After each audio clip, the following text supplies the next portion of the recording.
তাদের একটা বিশেষ সম্প্রদায়ের মানুষ সেখানে 70% বসবাস করছে। সেই চিকেন নেগের 22 কিলোমিটার চওড়া জায়গা। ভেবে দেখবে তারা বলছে তারা গ্রেটার বাংলা বানাবে, পাকিস্তান বলছে তারা কসবায় হিন্দ বানাবে।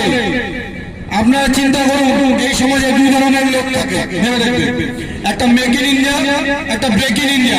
একটা বলে ভারতের টুকরা হবে ইনশাআল্লাহ ইনশাআল্লাহ বলে দেখে, কিন্তু একজন বলে মেক ইন ইন্ডিয়া, একজন বলে ব্রেক ইন ইন্ডিয়া। ভারতকে টুকরো টুকরো করে দাও, এই চক্রান্ত চলে। আপনারা সিদ্ধান্ত নিন, বুঝতে শিখুন, সিদ্ধান্ত নিতে শিখুন। যদি সিদ্ধান্ত নিতে দেরি করেন তাহলে কিন্তু আপনার পরবর্তী প্রজন্ম আপনাকে জিজ্ঞাসা করবে যে আপনারা কি করলেন, সেই উত্তর কিন্তু আপনাদের দিতে হবে। এই কামাখ্যা উড়িয়ে কিন্তু সেই উত্তর দিতে হবে যে আপনারা কি করলেন।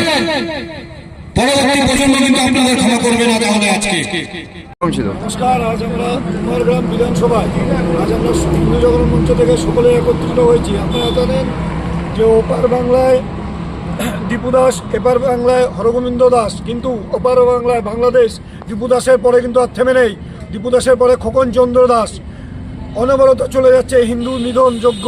ওপার বাংলায় এবং এপার বাংলায় হিন্দুদের সুরক্ষার দাবিতে আজ আমাদের এই পথসভা ছিল কুমারগ্রাম বিধানসভাতে।